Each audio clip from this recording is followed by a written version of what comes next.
வணக்கம். வாங்க நாங்கள் எங்களோட கார்டனுக்கு போவோம். இங்கே வந்து இப்போ ஒரே மழையாக இருக்குது.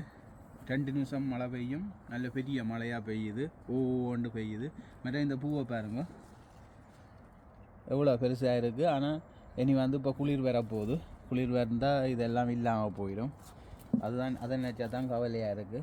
வழியாக பாருங்கள். மற்றது எங்களோட கார்டனுக்குள்ளே நிறைய தக்காளி பழம் இருக்குது. தக்காளி பழத்தை என்ன செய்கிறேன்னு தெரியலை. தக்காளி பழத்தை பிடுங்கி தக்காளி ஊறுகாய் ஓடலாமன்ட்டு நினைக்கிறேன். இன்றைக்கு நாங்கள் தக்காளி பழத்தை பிடுங்கி தக்காளி ஊறுகாய் ஓடுவோம். அப்படியே பாருங்க, குளிர் வாரபடியாக தக்காளி வந்து பழுதாகி கொண்டு போகுது. இலையெல்லாம் பழுத்துட்டுது கீழால். அந்த இலையை எல்லாத்தையும் நான் வெட்டி எடுத்து தாக்குறதுக்கு எடுத்து வச்சுக்கிறேன். அப்படியே இஞ்சால வருங்க, ஒரு பக்கத்தாலே அது பழுதாகி கொண்டு போகுது, ஒரு பக்கத்தால் இஞ்சால வருங்க குருத்து வச்சு கொண்டே வருது. இங்கே வருங்க காயை, சின்ன காயை பார்த்தீங்களா, இங்கே அது ஒரு பக்கத்தால் காய வச்சு கொண்டு வருது, ஒரு பக்கத்தால் பழம் பழுத்து கொண்டு போகுது, ஒரு பக்கத்தால் மரமும் பழுத்து கொண்டு போகுது. அப்படியே எப்படிவா பாருங்க, நல்ல ஹெல்த்தியாக இப்போ நிற்குது. இந்த பாருங்க பூவும் வந்து கொண்டிருக்கு பாருங்க. ஓகே, நாங்கள் வந்து இப்போ தக்காளி பழம் பிடுங்க போகிறோம்.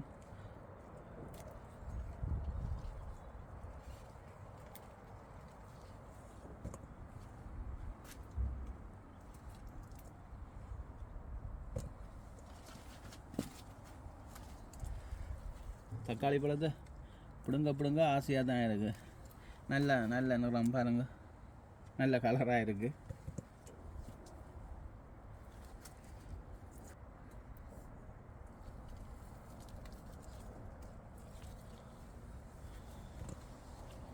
இப்படியே பாருங்க, எங்களோட ரோஸ் இப்போவும் பூத்து கொண்டு தான் இருக்குது. பார்த்தீங்க எவ்வளோ பெரிய பூ கொண்டு பாருங்க. இந்த பாருங்க,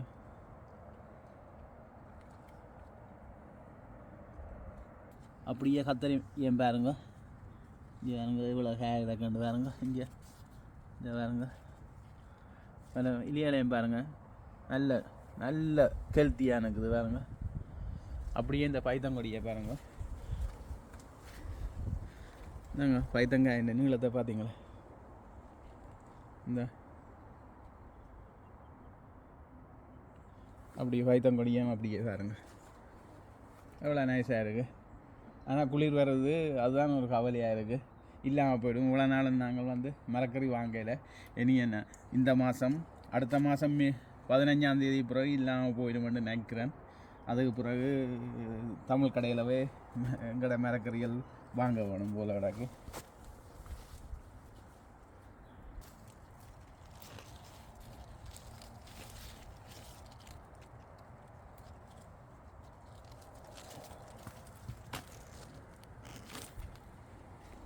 அப்படியே பாருங்க தக்காளி பழத்தை. இப்போவே இதில் ஒரு 3 கிலோ தக்காளி பழம் இதுக்குள்ள பிடிங்கியாச்சு. என்ன இருக்குது, நிறைய தக்காளி பழம் இருக்குது. நாங்கள் வந்து இப்போ வந்து நாங்கள் தக்காளி பழம் இவ்வளவு பிடுங்குறேன். இங்கே பாருங்க எவ்வளோ வேண்டு. இது பிடுங்கிறது வந்து நான் தக்காளி பழம் ஊறுகாய் செய்கிற பிளான் ஒன்று இருக்குது. அதால் தான் நான் இதை பிடுங்குறேன். இன்றைக்கு தக்காளி பழம் ஊறுகாய் செய்ய போகிறேன். செய்து அதையும் உங்களுக்கு காட்டுறேன் பாருங்கள். எங்கட கார்டனுக்கு நாங்களே இருக்கிற டொமாட்டோவை தக்காளி பழத்தை பிடுங்கி நாங்களே தக்காளி ஊறுகாய் செய்து நாங்கள் அதை சாப்பிட்டாலே அது வந்து நல்ல ஹெல்த்தியாக தான் இருக்கும். அப்படியே இந்த தக்காளி பழத்தையும் பாருங்க, இது 3 கிலோவுக்கு மேலே வரும். அப்படியே பாருங்க, நாங்கள் வந்து ஒரு 1.5 கிலோவில் தான் நாங்கள் தக்காளி ஊறுகாய் செய்ய போகிறோம். அப்படியே பாருங்க எங்களோட பொட்டேட்டோவை எவ்வளோ ஹெல்த்தியாக இருக்குது. நான் ஃபஸ்ட் டைம் அது முதல் பொட்டேட்டோ வந்து நாங்கள் பிடுங்கி எல்லாம் இது பண்ணியாச்சு. இது இப்போ 2ஆம் தரம் வச்சுருக்கிறேன். இது வந்து எங்களுக்கு அடுத்த மாதம் எண்டில் வந்து நாங்கள் பொட்டேட்டோ பிடுங்கலாம். இங்கே அப்படியே பாருங்க, இதில் பூ வந்திருக்கு பாருங்க. இந்த பூ இப்படி வந்ததாக இருந்தால் கீழே கிழங்கு விழுகுதுன்னு அர்த்தம். அதுதான் இதுக்கு அர்த்தம். மேலே பூ வந்ததுன்னா கீழே கிழங்கு வேணும். அப்படியே பாருங்க, இது அப்படியும் அடுத்த மாதம் கடைசி கிழமை ஏன்னா மிடில் பகுதியில் நாங்கள் பிடுங்கக்கூடிய மாதிரி வந்துடும். அப்படியே பாருங்க எவ்வளோ ஹெல்த்தியாக இருக்குது. ஆனால் ஃபஸ்ட் டைம் நான் அறுவடை செய்துட்டேன். இது செகண்ட் டைம், 2ஆவது தரம் நான் பொட்டேட்டோ அறுவடை செய்ய போகிறேன் அடுத்த மாதம். அப்படியே இதை பாருங்க, இப்போவும் எங்களோட வீட்டில் ரோஸில் வந்து மொட்டு வருது. இங்கே பாருங்க பூ இது பாருங்கள் நல்லா விரிஞ்சிட்டுது. பாருங்கள் எவ்வளோ மொட்டு வந்திருக்காண்டு. நீங்கள் விடியலையில் வந்து உங்களோட கார்டனுக்கு உங்களோட ரோஸோட கதைச்சி இது பண்ணினீங்கன்னா அது வந்து எங்களுக்கான பலனை வந்து அது தரும். இப்படி பூக்கள் எல்லாம் உங்களுக்கு பூ இருந்தால் வீட்டில் வந்து பூக்கள் இருந்தால் இது ஒரு ரோஸ், இது அடுத்த ரோஸ். இந்த ரோஸை பாருங்கள் எவ்வளோ இது இந்த முதல் காட்டின ரோஸ் வந்து ஒரு தண்டில் ஒரு பூ தான் பூக்கும். இதை பாருங்க ஒரு தண்டில் கொத்தாக பூக்கும். எவ்வளோ பூ பூத்துருக்காண்டு பாருங்க. இங்கே பாருங்க, இதில் பாருங்க ஒரு இதில் ஒன்று வந்து முதல் பூத்துட்டுது. பிறகு இப்போ பாருங்க 3 மொட்டு இருக்குது. பாருங்க எவ்வளோ வேண்டு, எவ்வளோ நைஸாக இருக்குது. எங்களோட வீட்டில் பார்த்தீங்கன்னா ஒரே பீயாக தான் இருக்கும். இங்கே பாருங்க,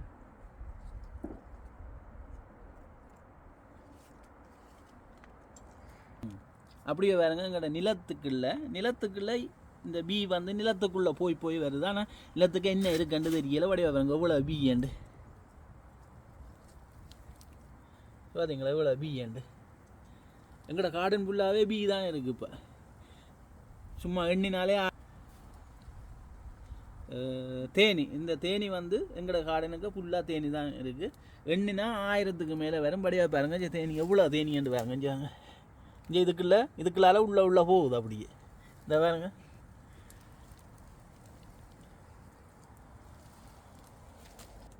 மற்றது இந்த தேனி வந்து ஒன்றுமே செய்யாது. நான் எல்லாம் சும்மா இதுக்குள்ள கார்டனுக்கு வருவேன். அது தண்டை வாழை, அது தங்கடை இதை பார்க்கணும், நாங்கள் எங்கடை இதை பார்க்கணும். அப்படியே பாருங்க இந்த மிளகாயை வெஸ்ட் இண்டியன் சில்லி.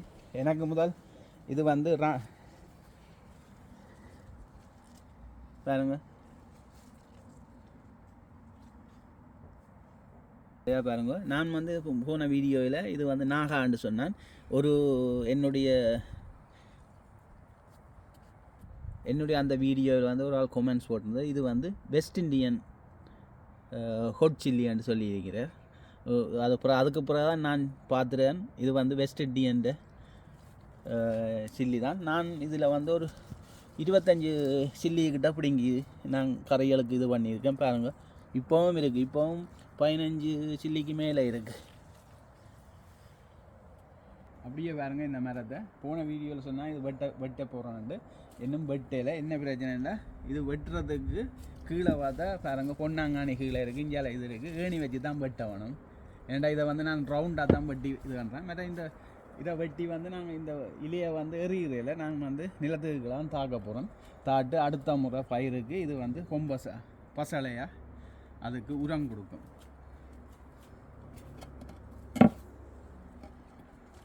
அப்படியே பாருங்க தக்காளி பழம் எல்லாம் பிடிங்கினாங்க. இதை வந்து நாங்கள் கொண்டு போய் தக்காளி ஊறுகாய் செய்ய போகிறேன். வாங்க, நாங்கள் இப்போ தக்காளி ஊறுகாய் செய்ய போகிறோம்.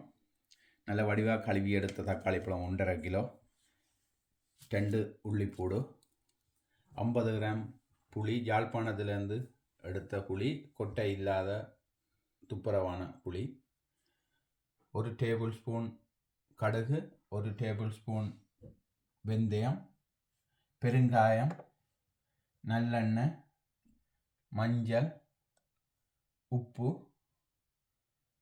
காஷ்மீர் சில்லி பவுடர், அந்த யாழ்ப்பாணம் முறைப்படி தயாரித்த தூள். இப்போ வந்து இதை வந்து ஈரம் இல்லாமல் வடிவாக துடைச்செடுக்க வேணும்.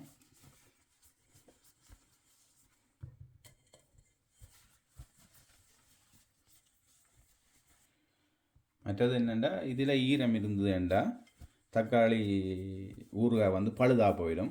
நீங்கள் வெளியில் வச்சு சாப்பிடுவீங்கண்டா 2 வீக்ஸுக்கு வச்சு சாப்பிட்லாம்.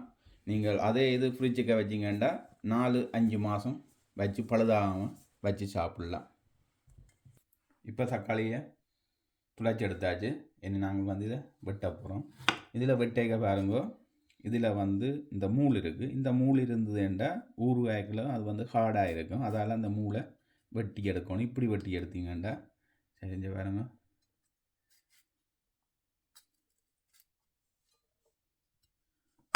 அப்புறம் இதை வந்து நீங்கள் 2 துண்டாகவும் வெட்டலாம், இல்லையாண்டா நீங்கள் 4 துண்டாகவும் வெட்டலாம்.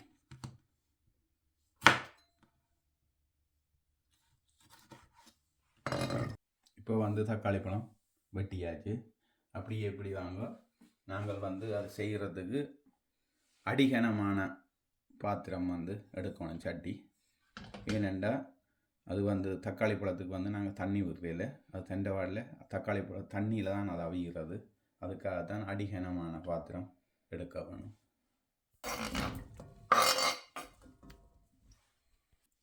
ஓகே, நாங்கள் வந்து தக்காளி பழத்தோட 5 டீஸ்பூன் பிங்க் உப்பு இதுக்குள்ள போட போகிறோம். மற்றது 50 கிராம் புளி, யாழ்ப்பாணத்துலேருந்து இது எடுத்த புளி. இதுக்குள்ள வந்து கொட்டையோ ஒன்றும் எதுவுமே இல்லை, எல்லாம் வந்து நல்ல காரமான இந்த புளி. இதே வந்து இதுக்குள்ள போட்டு அவிய விட போகிறோம். அப்படியே நாங்கள் வந்து அடுப்பையும் பற்ற வைக்கிறோம். அப்படியே பாருங்க, இது வந்து 2 முறையில் செய்யலாம். ஒன்று வந்து தக்காளி பழத்தை அவிச்சு எடுத்து வச்சிட்டு பிறகு நீங்கள் மற்ற சாமான்களை போட்டு தாளிச்சிட்டு பிறகு தக்காளி பழத்தை அதுக்கு போட்டு செய்யலாம். அது வந்து ஈஸியான முறை. மற்றது வந்து நீங்கள் தாளிச்சிட்டு அதுக்குள்ள தக்காளி பழத்தை போட்டு அப்படியும் செய்யலாம். அப்படி செய்ய வந்து அந்த தூளுகள் வந்து வெக்கை அடங்க வேணும். அந்த டைமில் வந்து கூடுதலாக வந்து உங்களுக்கு அடிப்பிடிக்க பார்க்கும். இப்படி செய்தீங்களா அடிப்பிடிக்காது. நீங்கள் தாளித்து அதுக்குள்ள தக்காளி பழத்தை போட்டு செய்தீங்களா உங்களுக்கு அடிப்பிடிக்க பார்க்கும். மற்றது நீங்கள் தக்காளி பழத்தை அவிச்சு எடுத்து வச்சுட்டு தாளிச்சிட்டு திருப்பி தக்காளி பழத்தை போட்டு செய்தீங்கன்னா டைம் சேவ் ஆகும். உங்களுக்கு டைம் குறைய முடியும். நீங்கள் மற்ற மாதிரி செய்தீங்கன்னா அப்படி தாளிச்சிட்டு அதுக்குள்ள தக்காளி பழத்தை போட்டு அவிய வச்சு செய்தீங்கன்னா உங்களுக்கு டைம் வந்து கூட போகும். இப்போ வந்து நாங்கள் இதை இடக்கிட கிளறி விடணும். மற்றது வந்து இது வந்து தண்ணியில் அவிகிறதில்ல, இந்த தக்காளி பழம் விடுற அந்த தண்ணியில் தான் அவிகிறது. தண்ணி விடக்கூடாது. தண்ணி விட்டீங்களேண்டா உங்களோட ஊறுகாய் வந்து கெட்டுப்போம். நாங்கள் வந்து இதை வந்து நாங்கள் பவுடர் ஆக்கணும். அதுக்காக வந்து நாங்கள் வறுக்க போகிறோம். இது வந்து இதால் 1 டேபிள் ஸ்பூன் வெந்தயத்தை வந்து நாங்கள் அதுக்காக போட போகிறோம். போட்டு அதை வறுக்க போகிறோம். அது பொன்னிறமாக வரும் மட்டும் வறுக்க வேணும். அது வந்து இதை பொரிகிற சத்தம் கேட்கும் உங்களுக்கு. மற்றது இதை வந்து கருக விட்டீங்களா பிறகு வந்து ஊறுகாய் கைக்கும்.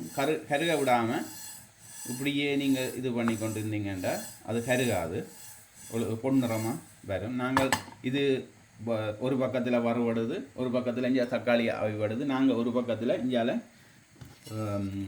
உள்ளியை வந்து க்ளீன் பண்ணுவோம். இப்போ வந்து இது படியாக பொன்னிறமாக வந்து வாசம் பெற தங்கிடுது. இதை வந்து நாங்கள் இந்த கிரைண்டர் இதுக்குள்ளே போடுவோம். போட்டுட்டு திருப்பி இதில் வச்சுட்டு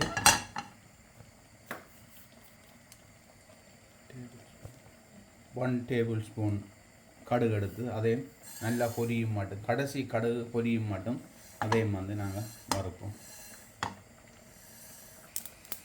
இப்படி பாருங்க, இது பொரிஞ்சு வந்துருக்கு. மற்றது வந்து இங்கே தக்காளி பழத்தையும் பாருங்க அவிஞ்சு கிட்டமுட்ட வந்துருக்கு. மற்றது தக்காளி பழத்தை அடிக்கடி கிளறி விடுங்க, இல்லையாண்டா தக்காளி பழம் சட்டியில் கீழே போய் இருந்துடும். இதே வந்து அந்த வெந்தயத்தோட இந்த கடுகையும் போட்டு நாங்கள் அரைக்க போகிறோம். ஆற வச்சு அரைக்க வேணும். மற்றது என்ன செய்யக்க வந்து இந்த தக்காளிக்காய் உருவ செய்யக்க சட்டியில் வந்து எந்த ஒரு தண்ணியும் இருக்கக்கூடாது. தண்ணி இருந்ததுண்டா தக்காளி பழம் ஊறுகாய் வந்து பழுதாக போயிடும். அதை வந்து நீங்கள் மென்ஷன் பண்ணுங்க. எப்போவும் சட்டியில் வந்து தண்ணி இருக்கக்கூடாது. மற்றது வந்து நல்லெண்ணெய் தான் இதுக்கு ஜூஸ் பண்ணுறது, வேறு ஒன்றும் ஜூஸ் பண்ணுறதில்ல. நல்லெண்ணெய் வந்து உடம்புக்கு ஹெல்த்தி தானே.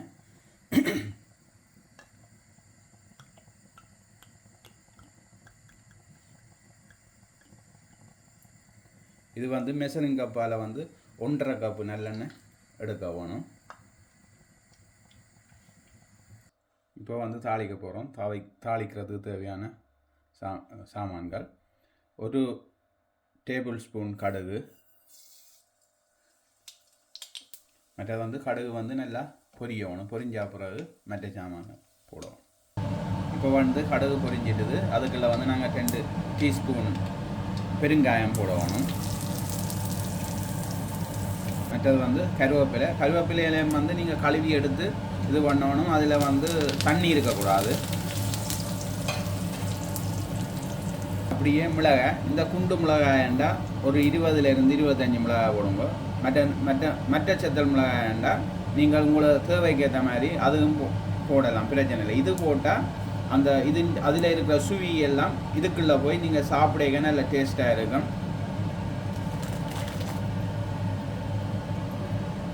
அப்படியே 2 உள்ளிப்பூடு உடைச்சி வச்ச பல்லுகள் பாருங்கள். இந்த பல்லு வந்து உள்ளிப்பூடு வந்து நல்ல பொன்னிறமாக வரும் மட்டும் வறுக்க வேணும். இப்போ பாருங்க, உள்ளி வந்து பொன்னிறமாக பொரிஞ்சிட்டுது. இதுக்கு பிறகு நீங்கள் வந்து அடிக்கடி வந்து நெருப்பை வந்து கூட்டி குறைச்சி வச்சுக்கொள்ளுங்க உங்களோட தேவைக்கு ஏற்ற மாதிரி. மற்றது இதுக்குள்ள வந்து நாங்கள் இப்போ வந்து மெசரிங் கப்பால் 1 கப்பு யாழ்ப்பாணம் முறைப்படி தயாரித்த தூள் வந்து அதுக்கு போட போகிறோம். அதையும் போட்டு வந்து நாங்கள் அதையும் கிளற போகிறோம். மற்றது வந்து 2 டீஸ்பூன் காஷ்மீர் சில்லி பவுடர்.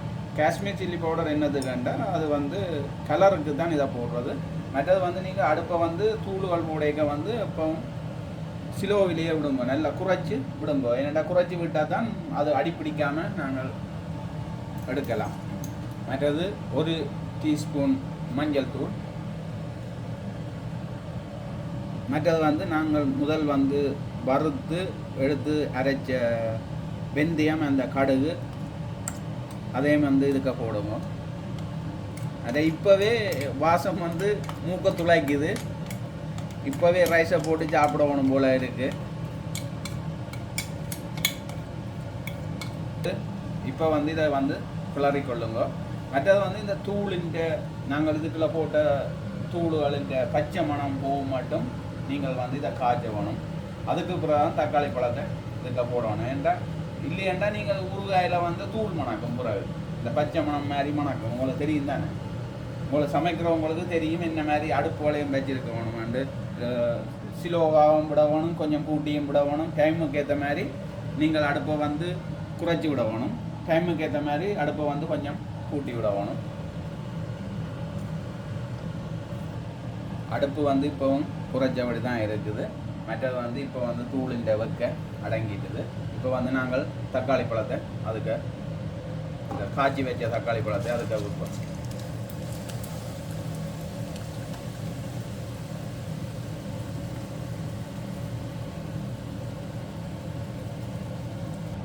இப்போ வந்து தக்காளி பழம் காய்ச்சி வச்ச தக்காளி பழம் இதுக்கு போட்டாச்சு. இப்போ வந்து இதை நீங்கள் கிளறி விடுங்க.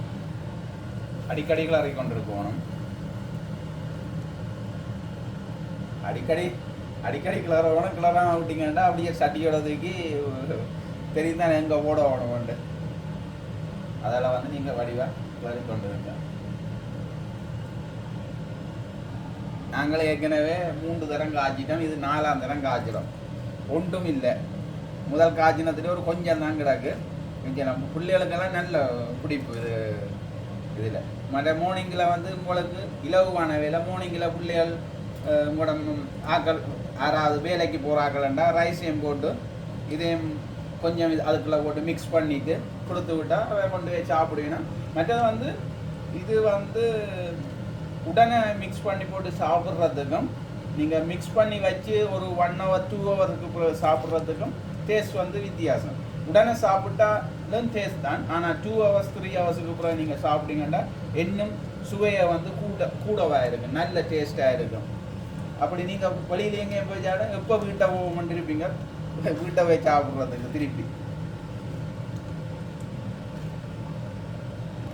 மற்றது நாங்கள் வந்து இந்த தக்காளி பழம் முதல் வந்து தாளிக்க 1.5 கப்பு நல்லெண்ணெய் விட்டது.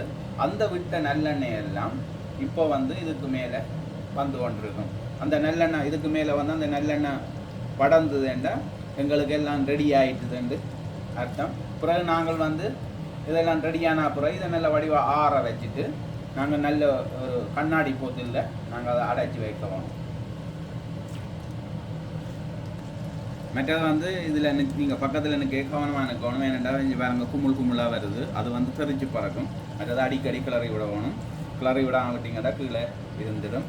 மற்றது வந்து இது வந்து நீங்கள் வந்து வீட்டில் இப்போ இட்லி செய்தால் இட்லியோட தொட்டு சாப்பிடவெல்லாம் நல்லா இருக்குது. இட்லி, தோசை, மற்றது ரைஸுக்கெல்லாம் நல்லா இருக்கும். ரைஸுக்கு மற்றது இந்த தேங்காய் புரோட்டி இருக்குது தானே, அது செய்தீங்களா அதோட எல்லாம் தொட்டு சாப்பிட நல்லா இருக்கும். மற்றது வந்து நாங்கள் இப்போ தக்காளி ஊறுகாய் செய்கிறோம். செய்ய வந்து இதுக்குள்ள வந்து உரைப்பும் புளிப்பும் இருக்குது.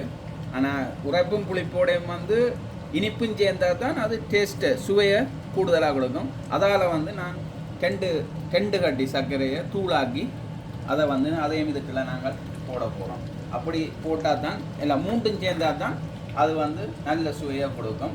உங்களுக்கு விருப்பம் வேண்டாம் இப்போ சர்க்கரை இல்லாட்டி சீனியும் போடலாம், சீனியும் போட்டு செய்யலாம். மற்றது வந்து சீனியில் கூட சர்க்கரை போட்டீங்களா தான் நல்லா இருக்கும். நாங்கள் விளையாடலாம் செய்தது சர்க்கரை தான் போட்டு செய்கிறோம். ஏற்கனவே 3 தரம் செய்தாச்சு, இன்றைக்கு 4ஆம் தரம் செய்கிறோம். இது நாங்கள் நினைக்கிறது இப்போ விண்டருக்கு வச்சு சாப்பிட்லாம்ட்டு. ஆனால் எங்கள்கிட்ட வீட்டில் ஒரு கிழமையிலே இந்த இவ்வளோ முடிஞ்சிடும். ஏன்டா பிள்ளைகளுக்கு அவ்வளோ விருப்பம். இப்போ பார்த்தீங்கன்னா இதெல்லாம் அந்த குண்டு இருக்கிற மிளகை, இந்த மிளகை மூளுக்குள்ளால் இந்த சுவி வந்து உள்ளே போயிடும். உள்ளே போனால் பிறகு அது அதுக்குள்ளே இருக்கும். அது பிறகு நீங்கள் சோறு சாப்பிடக்க அதை குழைச்சி நல்லா பிசைஞ்சு சாப்பிட்டீங்கன்னா இன்னும் நல்ல டேஸ்ட்டாக இருக்கும். இப்போ பாருங்க, எண்ணெயெல்லாம் பிறந்து இப்போ வந்து ரெடி ஆகிட்டுது. இது ரெடியான பிறகு இது ஆற விட்டுட்டு நீங்கள் இந்த இப்படியான ஒரு கண்ணாடி போத்தில் நீங்கள் போட்டு மூடி வைக்க வேணும். இல்லையாண்டா வேறு எண்ணத்துலேயும் போட்டிங்கன்னா பழுதாக போயிடும். கண்ணாடி பாத்திரத்தில் நீங்கள் போட்டு மூடி வைக்க வேணும். அப்படியே இதை பாருங்கள், எவ்வளோ வடிவாக எவ்வளோ நைஸாக இருக்குன்னு பாருங்கள். இப்போவே சாப்பிடணும் போல் இருக்குது. ஆனால் என்ன ரைஸ் போடணும்னு நினச்சது ரைஸை போட மறந்தாச்சு. ஓகே, உங்களுக்கு இந்த காணொளி பிடிச்சிருந்தா லைக் பண்ணுங்கள், கமெண்ட்ஸ் பண்ணுங்கள், சப்ஸ்கிரைப் பண்ணுங்கள். தேங்க்யூ.